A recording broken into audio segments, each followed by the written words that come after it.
While Dr. Saba is getting hooked up here, it's my great pleasure to introduce him, Dr. Philip Saba. He'll be talking to you about headaches and strokes, some underlying issues with regard to those diagnoses. I'm going to go pretty quickly because I've got a lot of ground to cover. I've got two really big topics that I want to try to cover with you. And those topics are headache and stroke, two of the more common neurologic indications. Let's start with headache. What I'm going to try to tell you, I'm going to try to give you sort of a like a clinical, a little bit of a clinical talk, and then a little bit of the imaging talk as well, so we can review some of the clinical information.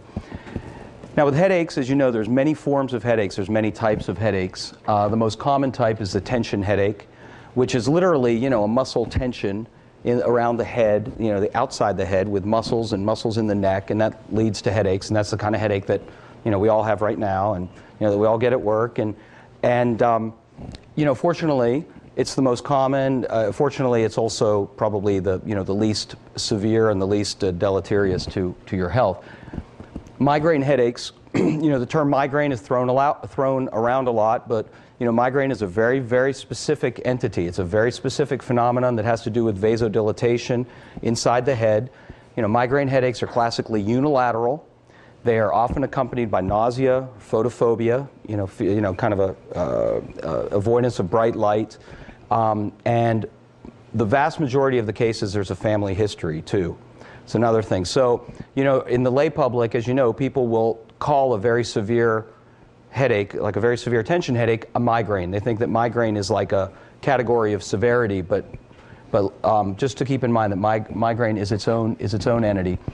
Cluster headaches are the most severe headaches, and fortunately they're also very rare. And these, as the name implies, are headaches that occur sort of in groups, in clusters, maybe several over the course of several days, and then you don't have headaches for a couple weeks, and then headaches again. These are cluster headaches. And then what we commonly refer to as sinus headaches, where you actually, you know, because of sinusitis and sort of pressure in the paranasal sinuses, there's like a facial pain and a headache associated with that. There are other causes of headache, though, that are not sort of at the top of the list, but are things that we need to definitely be aware of because treatment may be warranted. Anything that increases intracranial pressure can lead to headache, and some causes of increased intracranial pressure would include a tumor, an intracranial mass, hydrocephalus, for whatever reason, and it can occur for many reasons, and then another entity known as pseudotumor cerebri. In sort of the older literature and in some of the newer literature, benign intracranial hypertension. And the classic patient for pseudotumor cerebri is an overweight young female with severe headaches. And what this is thought to be due to is there's something about the body mass, because actually the treatment for this is to have the patient lose weight, because something about the body mass and its effect on venous pressure and venous return creates an increased intracranial venous pressure, which then has an effect on the resorption of CSF, of the cerebrospinal fluid bathing the brain. And so it's sort of a cascade of events that leads to an increased intracranial pressure. And the clinical manifestation that you'll see on physical exam with pseudotumor cerebri is papilledema, where you know you do your fundoscopic exam and the optic discs are bulging, hence the term papilledema. That's the classic finding on physical exam for pseudotumor. Now, by the same token, low intracranial pressure can also cause headache, and low intracranial pressure is usually the result of CSF leak, which can occur after a lumbar puncture. As a complication of lumbar puncture, but it can also occur spontaneously. And the patients who get spontaneous CSF leaks are, it's not really well understood, but one of the things that puts people at increased risk for spontaneous CSF leak are these sort of perineural cysts or meningeal cysts, or I'm basically giving you a bunch of terms for the same thing that you might see on reports. Perineural cyst, meningeal cyst, Tarlov cyst, dilated root sleeves, root sleeve ectasia. You know, there are these things where basically they're like diverticula of the thecal sac that actually will chronically expand a neural foramen. And it's sort of like a weakness. The reason it's a diverticulum is there's sort of a focal weakness in the thecal sac, and those have a propensity to then leak CSF. So that's another cause, and that's something that we can detect on MRI. You can also detect it on a myelogram, but you'd prefer to do it on an MRI because it's less invasive than a myelogram, less expensive, and less involved, and does not require contrast, by the way. Hello. I think our battery maybe is conking out. There we go. Another cause of headache in the head is just anything that irritates the brain parenchyma itself, and the classic example is hemosiderin in blood. Any kind of intracranial hemorrhage will actually act as an irritant to the brain and cause headache. So why do we do head imaging in patients with headaches? Well, it's kind of like looking at two sides of the same coin. On one hand, we have to identify etiologies that require intervention, such as brain tumors, intracranial hemorrhage, or hydrocephalus. On the flip side, we also want to know when it's negative, because it's very important, as you know, to be able to give your patients reassurance when the head imaging is negative. You know, a lot of people, they get a headache and they get convinced that they have a brain tumor because they had a family member with a brain tumor who had headaches, and so it's really important a lot of times just to do the imaging and show the patient that indeed it's negative. One pitch I'm going to make to you as clinicians, whenever you're ordering studies, any studies actually of any kind, please don't order them with the clinical history of rule out whatever. First of all, that's one problem for us because it's not reimbursable. We can't get paid with that clinical history. But the other issue is that it unnecessarily narrows the focus of our workup. So, with a patient with headache, what we'd rather know is what's going on. And with headache in particular, we want to know all the classic things about, where, the duration, the change over time. So an example of a clinical history that would be helpful to us would be something like chronic daily headaches increasing in severity over the past 2 weeks. Okay, then that way we know we can sort of focus and our search in a sense, because we have a sense of what we're looking for. Another issue is any significant history of systemic illness, things like sarcoidosis, thank you, things like sarcoidosis or HIV, things like that are of the utmost importance because, like for instance, headache in somebody with HIV, I'm going to approach that imaging study very differently than headache in somebody without HIV because there's a whole list of things that can cause intracranial problems in a patient with HIV that we want to be sure that we're looking for. Next. So all that being said, I'm sure you're aware that most head imaging studies obtained for headache are going to be negative. Here, I'll just click. And to give you a sense of some numbers, some incidence numbers, brain tumor, yearly incidence is about 46 per 100,000. For subarachnoid hemorrhage, it's about 9 per 100,000. We're talking about spontaneous subarachnoid hemorrhage from a ruptured aneurysm.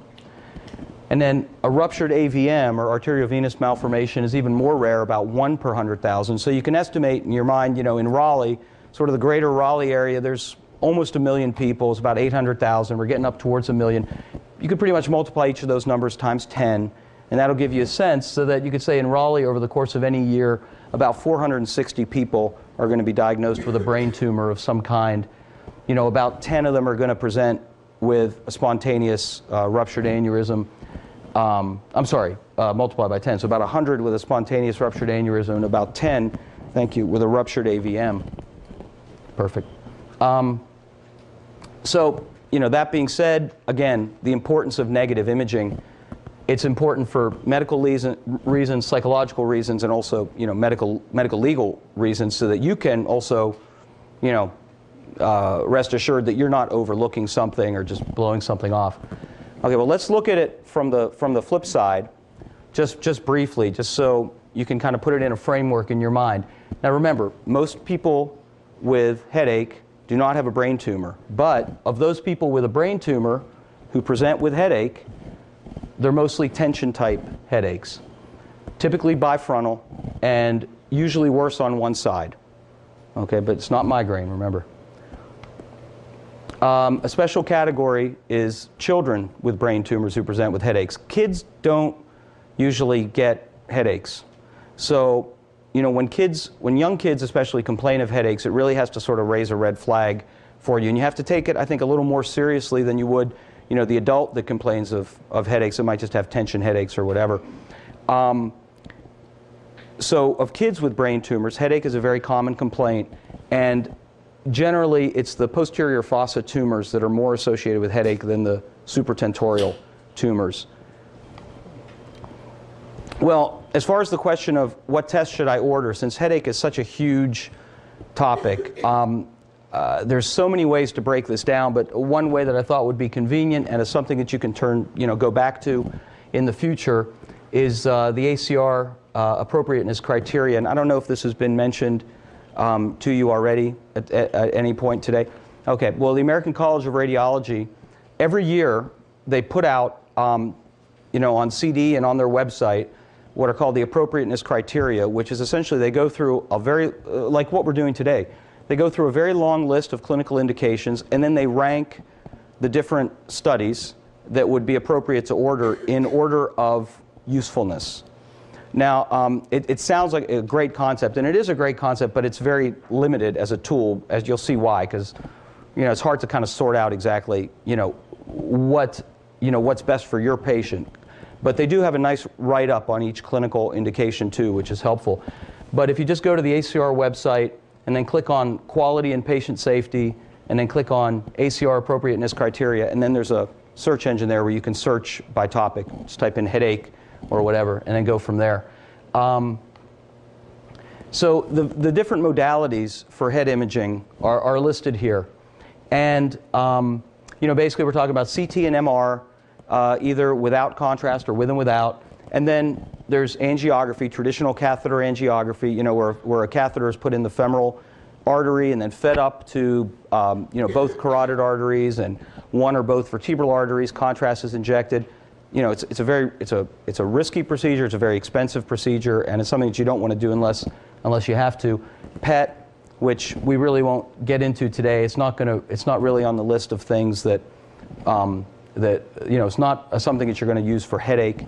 Nuclear medicine studies really aren't used much anymore. Transcranial ultrasound is a very, very specific application. So in essence, we're really just talking about CT and MRI. Okay, so as far as our decision tree for the patient with headache, it's going to be CT or MRI, contrast or no contrast. Okay. So the specific headache presentations that the ACR criteria, the ones that they chose to list, and I'll just use those because I think it's, like I said, there's so many different ways to do this, but they break it down into 8 categories that you can see listed there. And I won't read all these to you because we're going to kind of go through each one quickly, but just to give you a sense of the overall framework here of what we're talking about. Let's start with the first one, which is the worsening chronic headache, and this is also a very common one too. It's very helpful for us to know, in somebody with chronic headache, it's very helpful for us to know what the change has been. So in other words, what we love to see in a clinical history is something like chronic headaches increased in severity, or chronic headaches recently, or increased in frequency, or something like that, because that's what we need to know is that, okay, what's different, what's changing. And again, this is sort of the limitation of the ACR appropriateness criteria. There's basically a 4-way tie for first place, so that doesn't really help you. And quite honestly, as we talked about before, the yield is going to be equally low for all 4. So you need some information that's maybe a little more specific and has a little more, bite to it. Essentially what it breaks down to is that, in situations where you're worried about intracranial hemorrhage, specifically subarachnoid hemorrhage, just get a CT. Okay, and MRI is obviously it's an order of magnitude more sophisticated, or 3 orders of magnitude more sophisticated than CT, but it's not better for everything. And one of the things where CT is still better is for subarachnoid blood in particular. So if you're worried about that subarachnoid blood or some kind of chronic bleeding in the head from some other vascular malformation or something, go with the CT. But for everything else, it's pretty much MRI. And if you suspect that infection or tumor might be part of the problem, then contrast should be included in the study. You can either order it as head MRI without and with contrast, or you can order it as, we have an option for contrast if necessary, where basically then the MR technologist calls us, we look at the unenhanced study, and then we decide whether the contrast is needed. Yeah? There's a significant cost Mm-hmm. Right. Yeah. The yield is low for all four. Right. Right. The yield is low for all four, but for the reasons that we talked about at the beginning, there is a definite value to the negative imaging. Now, then it comes back to sort of your level of clinical suspicion and then also the patient's level of anxiety. Let's say you have somebody who has like a family history of cerebral aneurysms. You see that person, and they have a headache, they have a sudden severe headache. You're just gonna get the CT because subarachnoid blood is still best on CT. But let's say you have somebody with like a strong family history of MS. They come to you and they say, I don't know, I've got these weird feelings and I feel numb and whatever. The MRI is more costly, but I can guarantee you that they can have MS and we won't see it on a CT. So there's really no reason to start with a CT at that point. And for instance, like what I see a lot in the hospital is the technologist will come to me and they'll say, well, we have an order here on this patient, head CT without and with contrast for headache. And usually what I'll do is I'll do it usually without the contrast. I'll just say do an unenhanced head CT because of the cost issue and the risk issue associated with the contrast. Because I know that if that CT is negative on the unenhanced, then I know we're done, and then if the CT is positive, I know they're going to get an MR anyways. So I know that's sort of a convoluted answer, but I guess what I'm saying is there are instances where the CT is not, you're going to just skip over it, kind of like his question earlier about the plain films and the MRI. If you know you're going to skip over, like irrespective of what the CT shows, you're still going to get an MRI, then these are instances where I'd say just start with the MRI. The issue where I would start with the CT are the ones where CT is a better test, like subarachnoid blood, and issues where you need the information right away, like subarachnoid hemorrhage, where it's kind of a time urgency sort of thing. Because let's say you send a patient for a head CT, and let's say we see a brain tumor on the head CT. Well, they're going to get an MRI, right? I mean, because no surgeon is going to go in there based on a head CT. They want to see it all laid out on an MRI. Well, let's say you send them and the head CT is negative. Well, if they're still really worried, or if you still have a really high suspicion that something is going on, you may still up the ante and get the MRI. So, it really comes back to sort of how, what your sense is. If you feel like you just want to alleviate the patient's anxiety, you really don't think anything's going on, you think they'll be okay, they'll be satisfied if the head CT is negative, just get a head CT. That's fine. Yeah, because I think we can exclude, looking at that, quite honestly, you can exclude most stuff on a head CT without contrast, but there's a lot of subtle stuff that you won't see. So.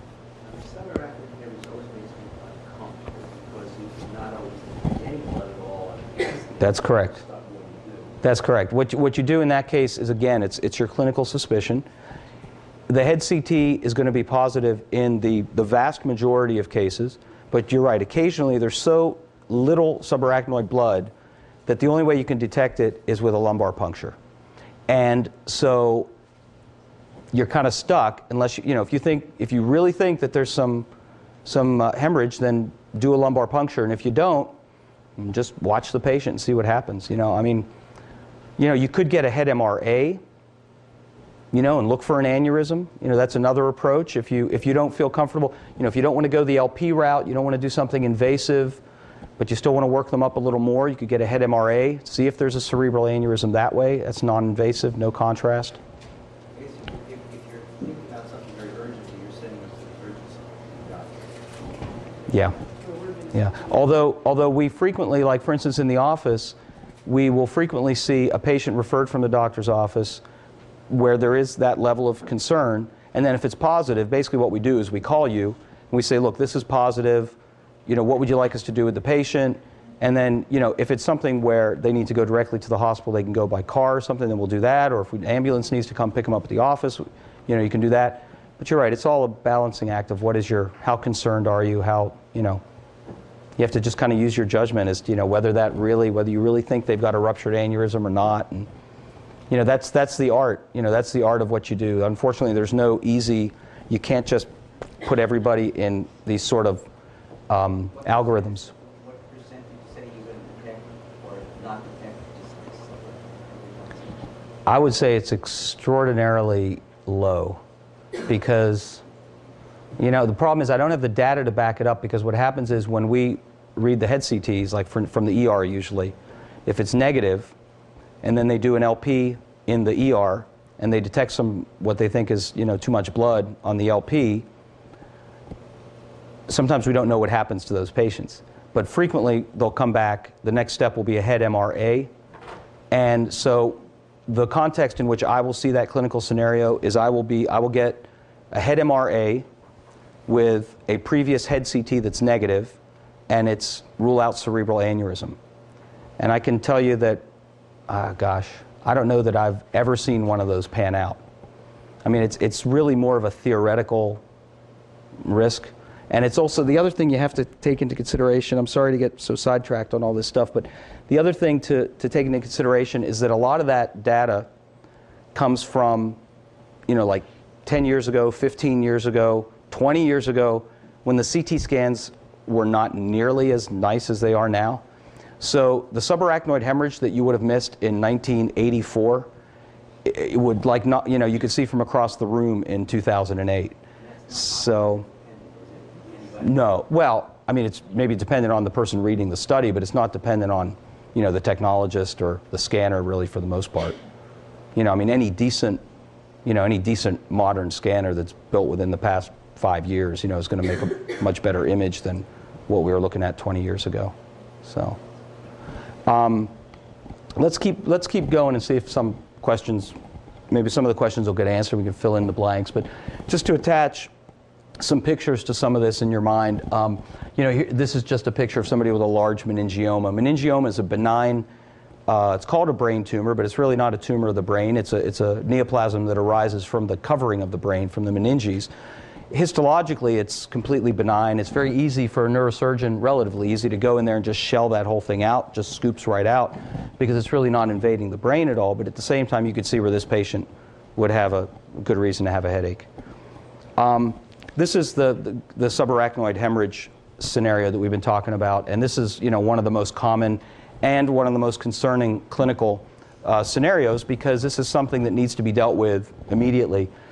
Classically, the person with the subarachnoid hemorrhage presents with, the classic term is the worst headache of my life, or what used to be called a thunderclap headache, basically this sudden bam, and people can, generally if people lose consciousness, they stay unconscious. They're not going to lose consciousness and then come see you in the office. I mean, if it's enough that they lose consciousness, they stay out. The ambulance comes and takes them. But when somebody comes with this sudden onset of severe headache, that's what we're talking about, is looking for subarachnoid hemorrhage.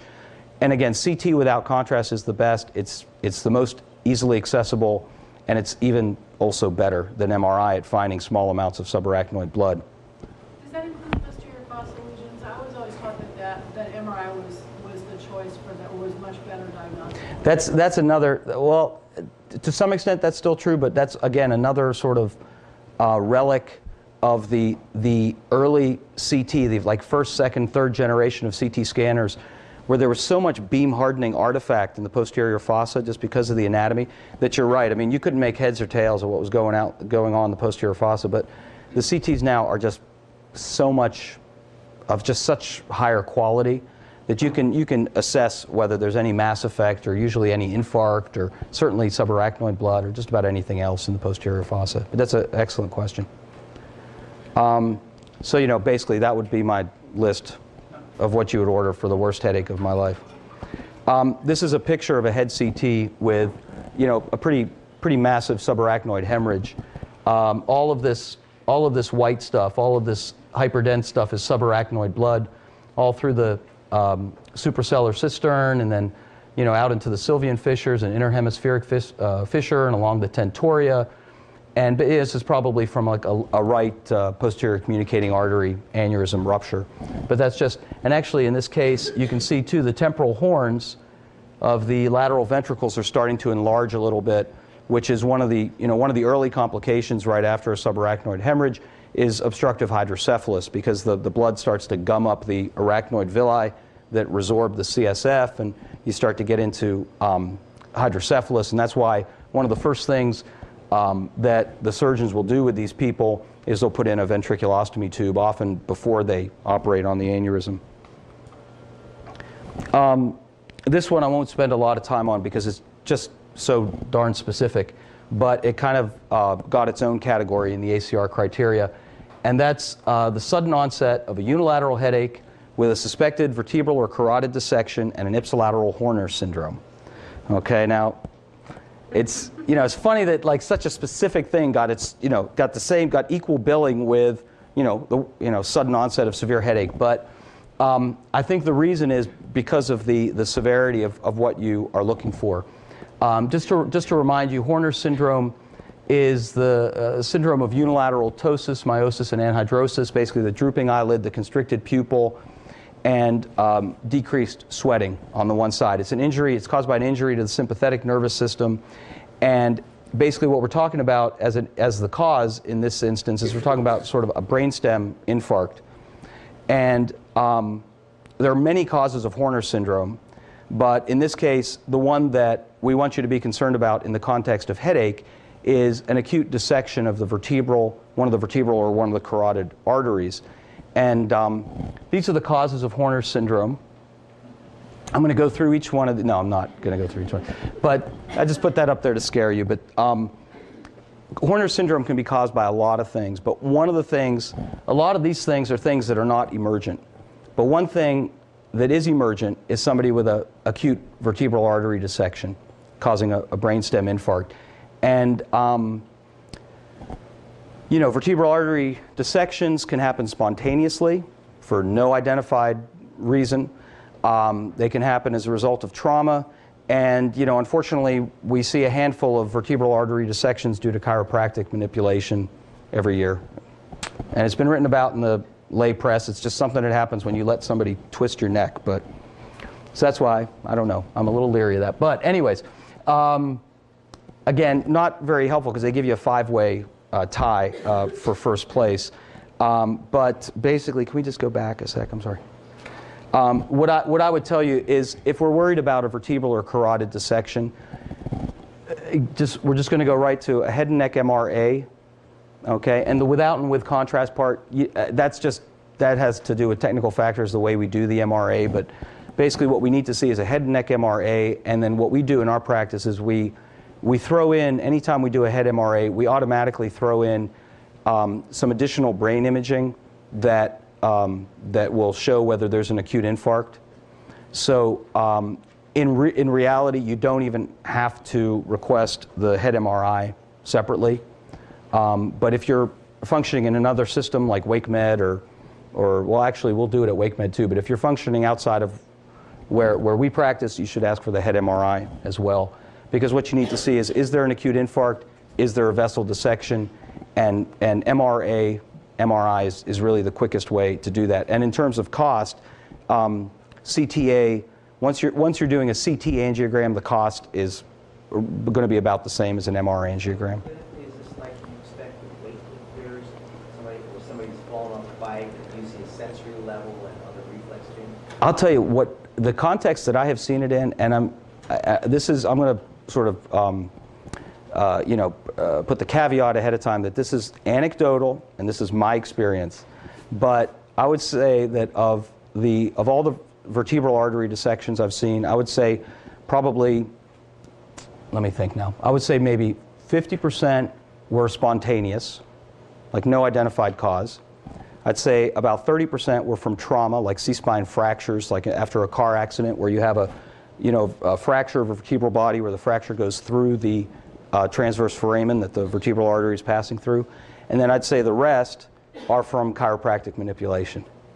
So, I don't know. Do you guys have any different sense of that, Sue or Mike, as far as, does that sound about right? I mean, again, that's anecdotal. That's not based on any science, but that's been kind of my experience. I've seen 5 of them, 3 of them were chiropractic. There you go.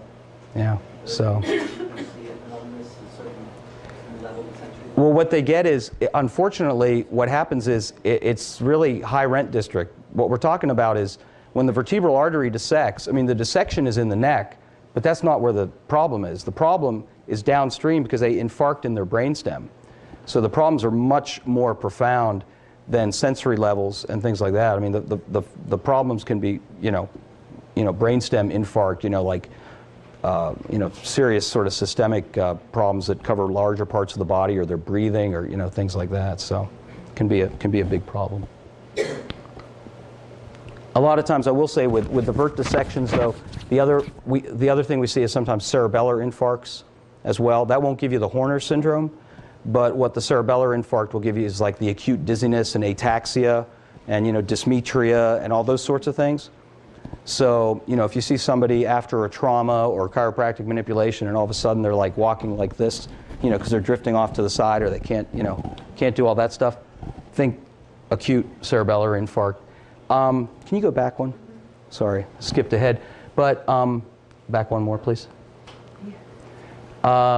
Just a quick comment on headache as a complication of sinusitis or mastoiditis. There is that sort of sinus headache that we talked about at the beginning, where it's actually the sinusitis that's causing facial pain and headache. But there's another, you can kind of up the ante, and there's a whole other level of complication where basically we're talking about intracranial infection secondary to extension of the inflammation or the infection into the head. And in that case, again, remember, since there's infection in the head, we need the contrast. And the MRI is just going to be much more sensitive than the CT. So again, we could do the CT, see sinusitis. We could do a CT with contrast. We may or may not see something. If your clinical suspicion is high, they're going to get an MRI anyways. So probably best in that case to go straight to MRI. But if there's a contraindication to MRI, certainly CT. We're not talking about simple sinusitis. No, we're not. We're not. That's what I said. We're not talking about the facial pain kind of thing. Right. We're talking about a complication of sinusitis. And this is an example here where, for instance, this is somebody with a strep abscess, streptococcal abscess in their brain, secondary to frontal sinusitis. You can see here, this is just your run-of-the-mill frontal sinusitis. But the inner wall of the frontal sinus can be very thin. And especially, this is especially problematic in people with facial bone fractures who have had facial trauma, and then, there's actually a defect there. But if the sinusitis is bad enough, it can just erode essentially through the inner wall of the calvarium, through these little sort of microscopic pores. It doesn't have to be a big gaping hole. And then basically the brain gets secondarily infected. And this is all edema through the frontal lobes. And you see here a couple ring-enhancing lesions, which are actually brain abscesses. It's an unusual complication of sinusitis, but it's something that happens. This is another very specific clinical situation, so I won't spend a lot of time on it, but it's basically what it's going for is temporal arteritis. This is the patient who's over 60, and they have really bad tenderness here in temporal region.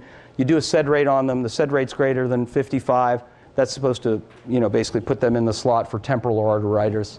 And for those patients, it's basically going to, again, be MRI, just because it's something that you're probably not going to see the changes on CT. CT is just not sensitive enough to show you that kind of inflammation.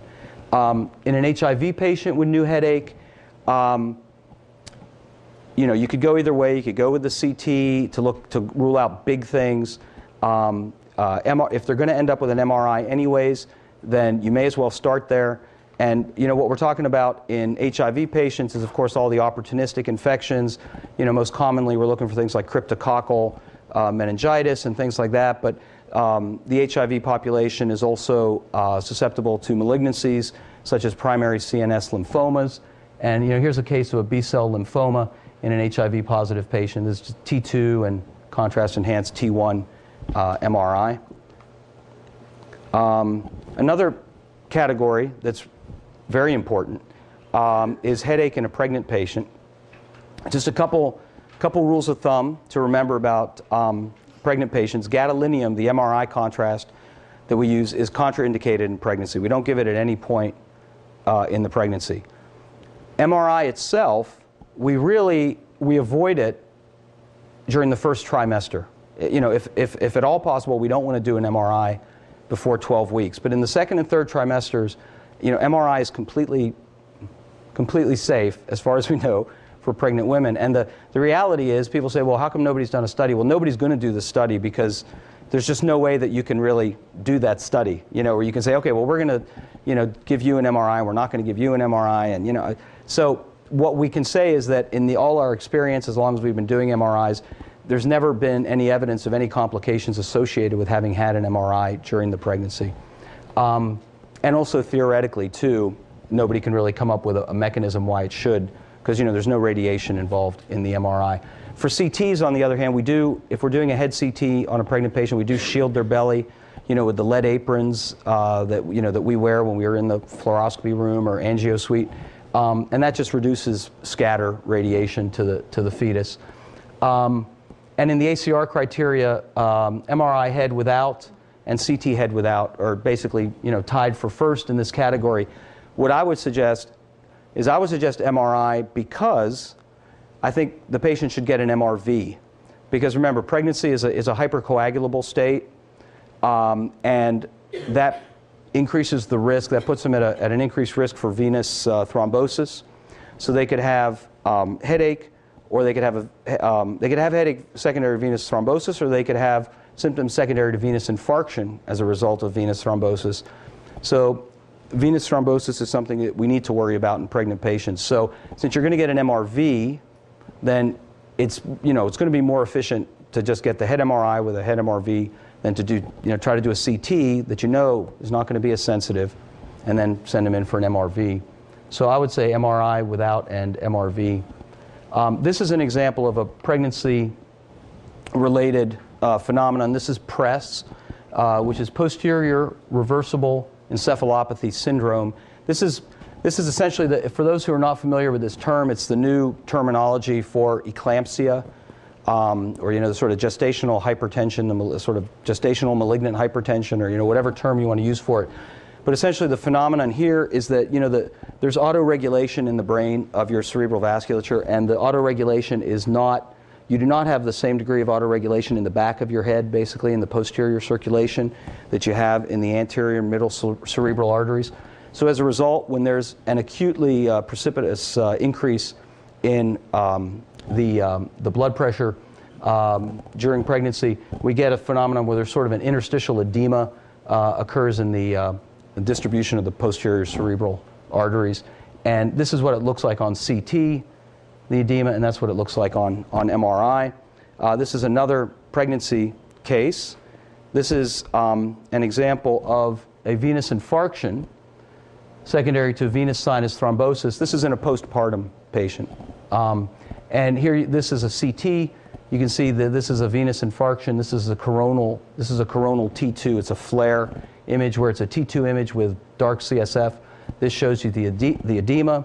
And this is the MRV. This is what an MRV looks like. Basically, it's turned, so it's kind of oblique. But superior sagittal sinus, inferior sagittal sinus, straight sinus.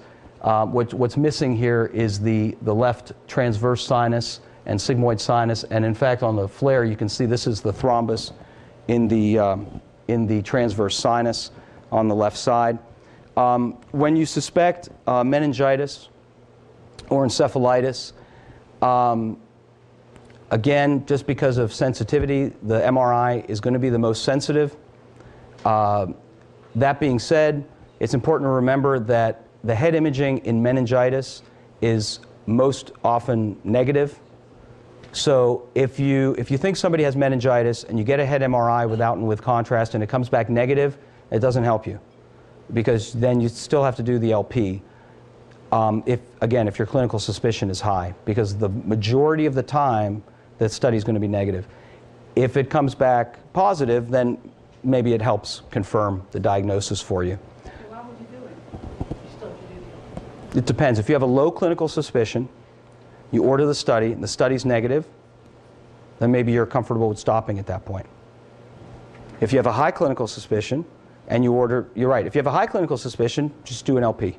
But there's one caveat there, and that is that you may want to get at least a head CT first, quick and dirty and cheap, get a head CT to make sure there isn't a contraindication to doing the LP. intracranial mass, hydrocephalus, anything causing increased intracranial pressure. That's one of those things, So. like any test you're thinking about, you better do it.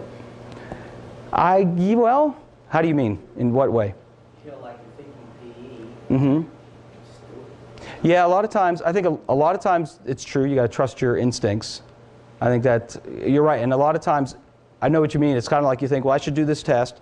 And then you spend an hour debating it in your mind, and then you still decide to do it at the end of all the debates. So you think, well, I should have just, It's a funny thing, if you got the disease, it's 100% you, no matter what the Well, that's true. That's true. That's true. This is an example. This is a meningitis in a 2-year-old after bilateral myringotomy and tubes. You see this is the enhancement. This is why the contrast is important for the MRI in meningitis, because this is enhancement of the meninges, the covering of the brain, and in fact on the diffusion image, this bright signal that we see along the edge here is a developing subdural empyema in this kid. It's a pus-filled collection. So again, just to remind you about the site for the ACR appropriateness criteria, the different options, some rules of thumb. CT is best for intracranial hemorrhage in broad terms, and also for bony lesions. If you think there's something in the skull base, facial bones, anything that's in the bones, CT is, in this case, is going to be better than MRI. In the head, we're not talking about orthopedic, but in the head. And MRI is pretty much best for everything else. And contrast generally comes into play whenever tumor, infection, or inflammation are the issue, and then the value of negative results. So, did I use my whole time for that? Almost. Okay. How much time do I have now to cover stroke? Because stroke is less common, perhaps, but. Well, you've got some questions after. Okay. Asking along, so you're okay. Okay, so we'll kind of cruise a little more quickly through stroke. I love this slide. This was so cool. The guy with the drill here, and this guy blowing the trumpet into his ear, and this guy. I love this with the wedge in the guy's head, and he's just pounding it. So, all right. Let's see. Oh yeah. Oh, you know what? Let me skip through these. This is a bunch of stuff that you don't need to know about. Okay, stroke.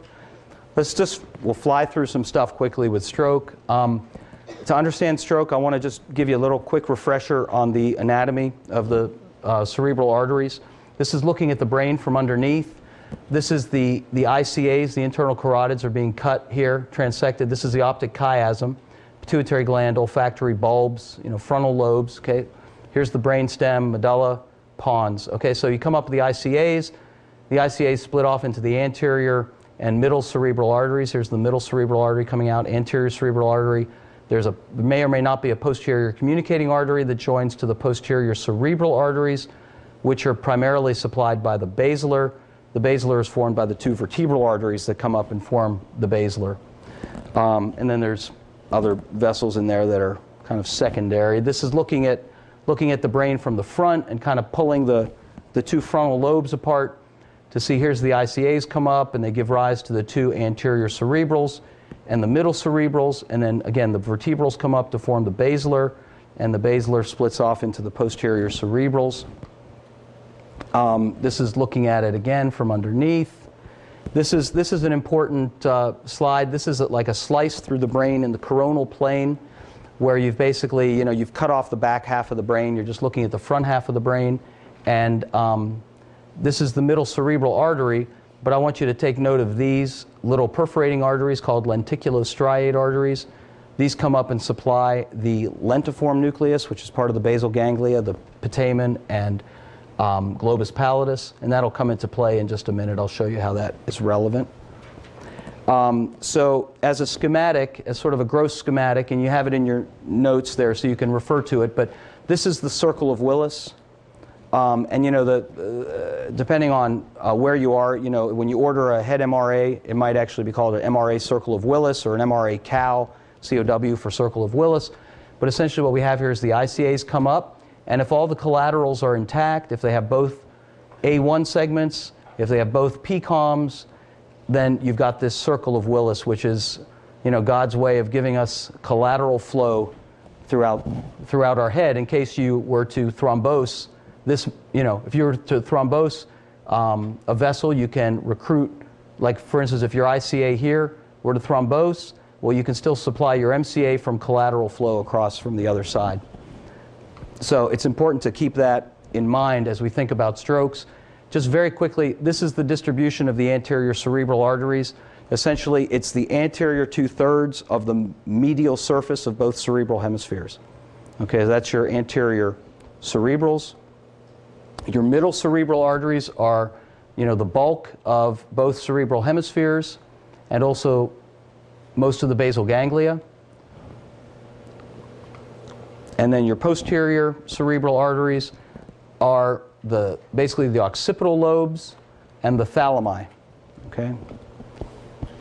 So what happens when there's a stroke? Well, essentially it's a cascade of events where the vessel gets occluded, the brain tissue is underperfused, the cells are deprived of essential nutrients, the sodium-potassium pumps in the cell membranes fail, you get this massive influx of fluid into the cell swells, and the cell dies. That's the cascade of events that happens in a cerebral infarction. And that type of edema is a special type of edema that's called cytotoxic edema. That's what we are specifically imaging with MRI. So in essence, there's two different ways of thinking of imaging stroke. There's static imaging, which is like snapshots, and that's the CT or MRI. And then we have recently started doing a more dynamic imaging approach where we're looking at something over time, which is CT perfusion or MR perfusion. And I'll just touch on that very, very briefly at the end. So as far as which imaging modality is best, just 2 weeks ago at WakeMed, we had the Time is Brain stroke conference. WakeMed is now a stroke center, and they're on a big public awareness campaign to try to make people aware that time is critical when you think somebody has a cerebral infarction, somebody has a stroke. And basically there's a therapeutic window of 6 hours. And if you can get the person to a stroke center before that therapeutic window closes, then if there's no contraindication, such as active bleeding in the brain, they can treat the patient with thrombolysis. They need to be there actually within 3 hours for IV TPA, but there's a second window from 3 to 6 hours where they can potentially still be treated with intra-arterial, like catheter-directed TPA, or actually thrombectomy, where they put a catheter up and actually try to retrieve the clot. If you're seeing somebody that's beyond that therapeutic window, where they say, well, last Tuesday my arm went numb. I've had this numbness in my arm for 4 days. Okay, well at that point there's really no urgency to get them to a stroke center because there's nothing that can be done to reverse it. And at that point you're just doing the imaging essentially to confirm the diagnosis and see that it's an infarct and not in fact like a brachial plexus injury or something like that. So stroke, as you know, typical symptoms of stroke they're all negative symptoms, meaning they're the absence of something. People would, typically with stroke are not going to complain of the addition of something, like I'm seeing spotty, I'm seeing flashing lights or something like that. That's usually a migraine kind of thing. Might even be seizure thing, but it's not usually stroke. So we've got a number of things that I'm sure you're familiar with. And just one thing I want to throw out there is dysarthria. A lot of times I see requisitions where the clinical history is dysphagia. And remember, dysphagia is painful swallowing, and dysarthria is garbled speech or slurred speech. So we're talking about aphasia or dysarthria, numbness, things like that as the clinical indications. This is an example of somebody shows up with left-sided weakness. This is a very early sign of a right MCA, right middle cerebral artery infarction. This is actually thrombus. This is a thrombosed right middle cerebral artery. That's called a dense MCA. That's one of the very early signs that we see before, in other words, before you start to see all the edema in the infarcted part of the brain. This is what that person went on to look like on MRI, T2 and contrast-enhanced T1 imaging. That's the MRA. This is what the MRA looks like. You remember that schematic of the circle of Willis? Here's the vertebral arteries, basilar, posterior cerebrals. These are the PCOMs. Both are intact. A1 segments, ACOM, anterior cerebrals, middle cerebrals. But in this case, even though his whole circle of Willis is intact, it didn't help him because the entire MCA is thrombosed, and hence You remember that picture I showed you, the lenticulostriate arteries, how they come up off that first segment, the M1 segment of the middle cerebral, to get the basal ganglia. This is the basal ganglia. You see the thrombus is basically all through here, and that's why this person has also infarcted these structures as well. If the thrombus were out here, then these structures would be spared. On MRI or on CT? On CT, depends, now again, it depends on how big the infarct is and things like that, but there are early signs of infarct that you can see on a CT within, say, a couple hours. MRI with diffusion-weighted imaging, you can see infarct within minutes. Diffusion-weighted imaging, if the tissue is actually infarcted, will be positive within 2 or 3 minutes, 5 minutes. And in animal models, they've definitely gotten it down to 5 minutes. It's probably, might be even less. But the MRI is positive in 5 minutes. CT can take a couple hours before you actually see anything. Here's somebody with right leg weakness, and you can see the edema here in the distribution of the left anterior cerebral artery. You remember this is diffusion-weighted imaging that I was just referring to. It's not a pretty picture, but it's an extraordinarily useful picture because what it shows us is the cytotoxic edema that is caused by the infarction. You remember your homunculus, where the way the motor strip is laid out over the brain is that, basically pretend I'm standing in the inner hemispheric fissure. Like frontal lobes are there and parietal lobes are there. And, if I kind of drape myself over the cortex like that, remember the legs are on the medial side of the cerebral hemisphere, and then basically the rest of the body is kind of mapped out over the convexity. So that's why if you have an ACA infarct on the medial surface of the hemisphere, it's going to give you leg weakness. This is an example of somebody with left-sided numbness. The infarct is in the right thalamus. And again, this is the diffusion-weighted image. This is a T1 and T2 MRI. This is probably, as per your question, you can see how the edema is pretty subtle here. This is, probably like within the first couple hours after the infarct, where you barely are seeing anything yet on the T1 and T2, but you clearly see it on diffusion. This person's head CT would probably be negative at this point, because when the MRI findings are that subtle, you can bet you won't see it on CT.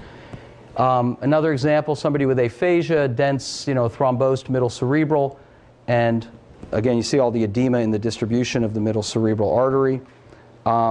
Just more examples of acute infarct. Here's something that I want to impart to you today, because it's something that comes up all the time, and that's, here's a patient, for example, who presents with a clinical history of right eye blindness. Okay? Now that's the initial head CT. That's 24 hours later. The infarct is right here, okay? It's in the left occipital lobe. Okay, does that seem to fit? You should say, no, that doesn't fit. Okay? The person does not have right eye blindness, right? What do they have? Okay, well, think about the way the optic tracts are laid out.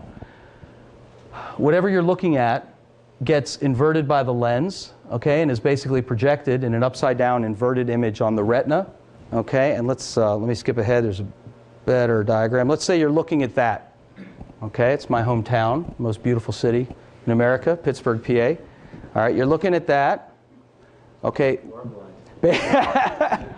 Basically, what's going to be mapped out, like kind of, point for point on your occipital lobes, essentially, is an inverted image of what you're looking at.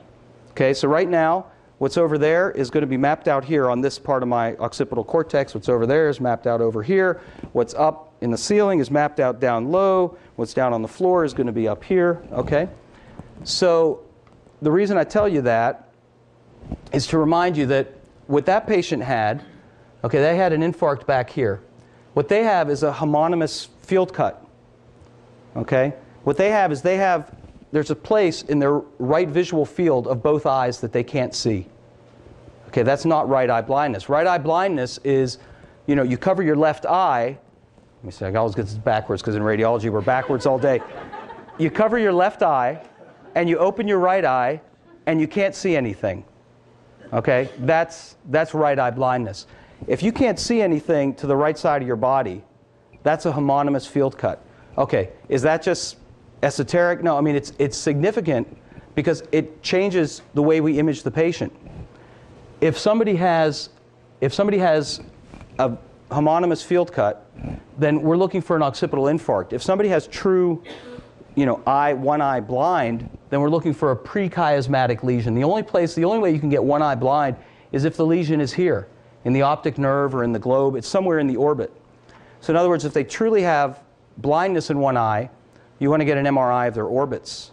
But if they have a homonymous field cut, then you want to get an MRI of their brain and maybe a head MRA because you're working up a stroke at that point. You see the difference. So really, what this patient has, or this patient actually has more of a quadrantinopsia, but this term I love is homonymous hemianopsia, which is just a great term to carry around. Opsia, vision; anopsia, lack of vision; hemi, half; nomos, side; homo, same. Okay, same side, visual field cut. And that would be if you had a whole occipital lobe out and you didn't see anything on this other side in both visual fields. You can have a quadrantinopsia if say it's just a portion of that.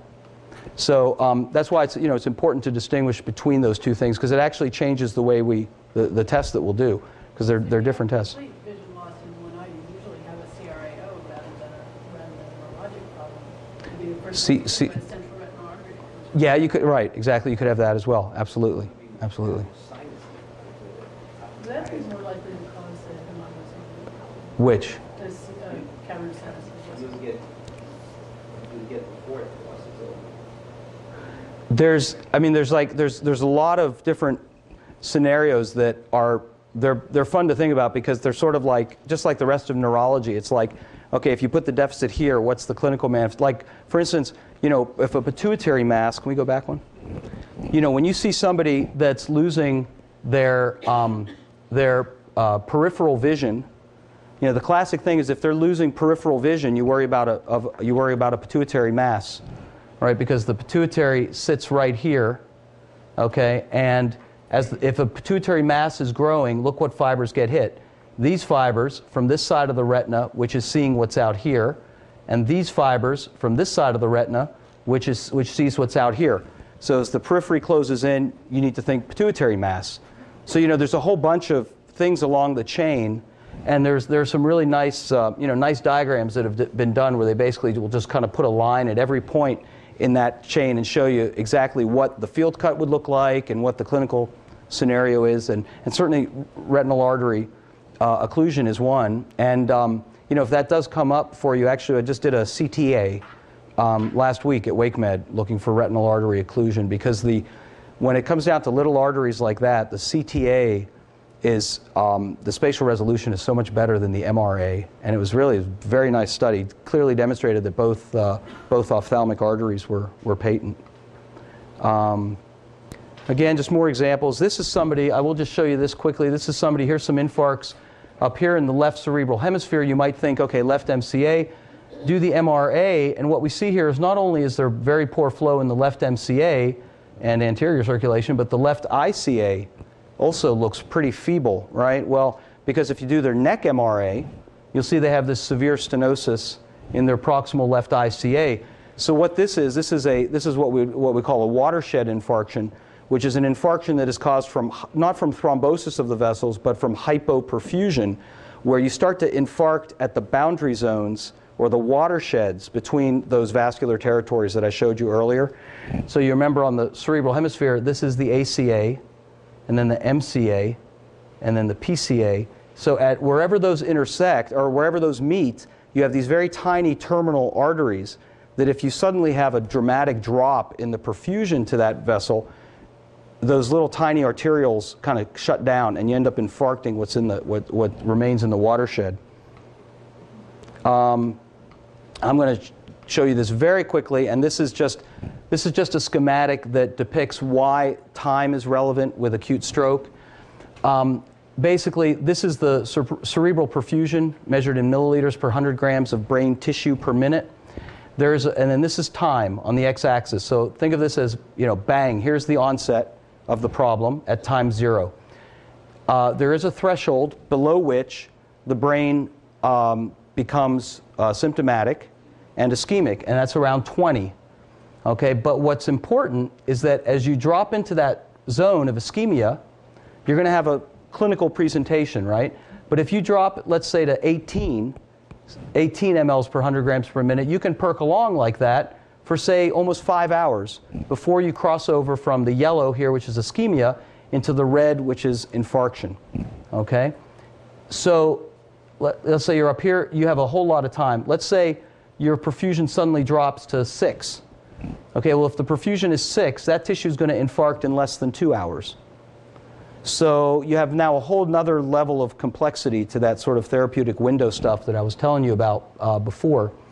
The problem for you as a clinician is that you can't tell the difference between this person and this person, at least when you initially see them at 1 hour, because they're symptomatic either way. I mean, they lose their, they lose their function in their arm.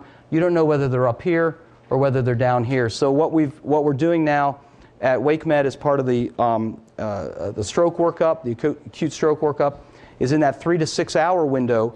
We're now doing CT perfusion studies. And not to sort of belabor this or get into too much detail, basically what this is a depiction of the actual perfusion of the cerebral hemispheres, where we image the same part of the brain every 2 seconds for a minute while we're injecting the contrast. And then through measuring the density in the vessels in the brain parenchyma over the course of that minute, we come up with these maps that depict cerebral blood flow, cerebral blood volume, time to peak, and mean transit time, which are issues of sort of how fast is the blood getting in there and how delayed is it on its way out. But with this kind of data, we're able to, say, with we're able to answer essentially the $1 million question, which is, is this somebody who warrants intervention for their stroke? Is it worth the risk that we're going to impart to the patient? Because what we end up with is these sorts of maps where you'll see, in this sense, the red area here is infarcted tissue. That's tissue that's not going to come back, you're not going to save. But the green area is area that's ischemic that you could potentially still rescue with thrombolysis or some kind of thrombectomy.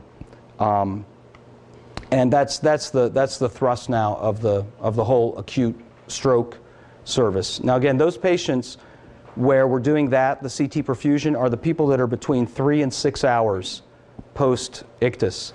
If they're less than 3 hours, all we do is a head CT to make sure they're not bleeding in their head. And if they aren't bleeding, they just give them IV TPA. They don't mess with this stuff. If they're between 3 and 6 hours, they'll do the CT perfusion to see if it's worth doing the intra-arterial thrombolysis, or whether, if that were all infarct and there were no green around it, then you wouldn't intervene there because, first of all, there's no brain to save. It's already infarcted. And the other thing is they're at a high risk for hemorrhage, spontaneous intracranial hemorrhage. So that's the whirlwind tour. I'm sorry I ran over, but so much to say. Yeah? If you have a 20-year-old female who's on birth control pills and smoke, and she comes in with a bad headache, some right-sided face numbness and right-sided hand numbness, what would you order? Wow. Well, I'd say if you're saying, okay, right side of her face and right hand, I would be thinking, first of all, that would put me in the cortex, some kind of cortical infarct. So, and then if she's smoking and she's pregnant, No, birth control pills. oh, birth control pills and smoking, so she's hypercoagulable. So I'd be thinking like a venous thrombosis, leading secondarily to a venous infarct in her left cerebral convexity that's giving her the right-sided deficits. So what would I order? I'd get a head MRI without contrast, because you don't really need the contrast for stroke workup. Get a head MRI without contrast and a head MRV. If you think that it's an arterial, you could get the head MRA too. It's not. It's very quick to just add that on, and it also does not require contrast. If you want to see if there's an occluded artery in the circle of Willis, you could do that as well, because it might turn out that if the MRV is negative, there might be an infarct, and then you want to see the MRA to see if there's a vessel occluded on the head MRA. It might be overkill in that woman to do a neck MRA because she's young and she probably doesn't have carotid stenosis. Unless she has fibromuscular dysplasia or something like that would affect a young woman in her carotids. but probably overkill. The other thing with the neck MRA is that the neck MRA, in most cases, does require contrast. So if you leave the neck out, you can save the expense and the time of the contrast, which is probably not necessary. So I guess my answer to your question would be ideally head MRA, head MRV, and MRI head without contrast. What about us poor suckers who don't have an MRI right on our fingertips? You do. I don't. You do. Call, what's our number? I can tell you that, I don't know, by your fingertips, how soon do you want the study? This is a VA situation. Oh, VA situation. Okay. So well, I have to know which kind of circumstances right. would I say, forget it, don't do your stupid CT scan, they have to be out of here, they have to do an MRI, we don't even want to consider doing a CAT scan to rule out what kind of problem you have with your headache. I would say that, for stroke, if you have the ability to get them to a stroke center, if you know that they're within 6 hours, and you can get them to a stroke center by ambulance, then you might want to consider doing that. By the way, I also will throw in the caveat, this question usually comes up, is what if somebody wakes up with a stroke symptom? And if they wake up with stroke symptoms, then you have to assume that the stroke happened the second they went to bed. You have to assume on the side of safety that it's like 9 hours ago. You can't assume that it happened 5 minutes before they woke up. But to answer that question, I would say if it's within 6 hours, get them to a stroke center. More particularly with headaches. With headaches, I would get, do you have access to the CT? Because I would get, if it's a sudden onset of a severe headache, you got to get the CT scan. If it's somebody who's complaining of chronic headaches, then, the CT, you can do a CT without and with contrast, and it'll show you if there's a tumor. But the problem is, anybody who has a tumor is then going to need the MRI anyways, because no surgeon is they're going to want that. They're going to want to see the MRI. So you can at least establish whether something's there or not. I don't know, does that sort of answer your question? Chronic headaches, it's probably, no urgency there to image them. So it's really that subarachnoid hemorrhage, hydrocephalus, stuff like that's worth getting the head CT right away. Does that sound reasonable? Does that make sense? Yeah. Okay. Yeah. And I think the question is who needs imaging, which is not really your topic. Your job is to tell us what tests to do. Mm-hmm. For us to decide in the setting of headache, who do you image? That's right. Yeah. There are guidelines, there's statements, and I don't think they have any focal neurologic findings. Right. Right. But it is disconcerting, your statements too about the people who had the positives, they did have brain tumors. I mean, not a lot, but they're, Yeah.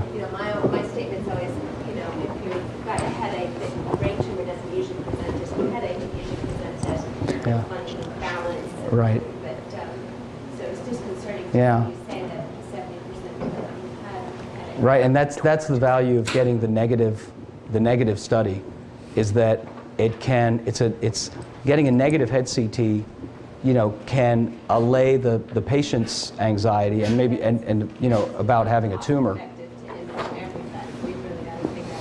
That's true. I agree, and that's why most imaging done for headache is negative. You're right, because most, what happens is, partly for medical legal reasons, and I think just out of concern for, as he said, every patient is an N of 1, and you think this guy might be the exception, you kind of are cornered into a situation where everybody that comes to you with a bad headache, you feel compelled to image them. And I would say that if you want to do, a screen, an inexpensive screen, then a head CT without is good. It's fine. No, but remember I said it all has to do with your clinical suspicion, right? When you apply a screening tool, by definition, your clinical suspicion is low. You know what I mean? It's like screening mammography is a screening tool that's applied to the population where your clinical suspicion is low. If a woman comes to you with a fungating mass in her breast, you don't get a screening mammogram. You go straight to the diagnostic mammogram, right? Same thing with, if somebody comes to you with a flaccid right arm, don't bother with the CT. But if they come to you and, whatever it is, or the headache, if they come to you and they describe tension headaches, then, you're thinking, okay, well, let's just get a CT and make sure that there's nothing nothing big. You know, make sure there's not hydrocephalus. Make sure there's no big tumor sitting up there. Because even without contrast, we often can see a big mass. But, you know, the person that shows up and says, you know, something different where your index of suspicion is different, you feel like you need an MRI to see it, then I guess what I'm saying is sometimes the CT is an extra step that's unnecessary.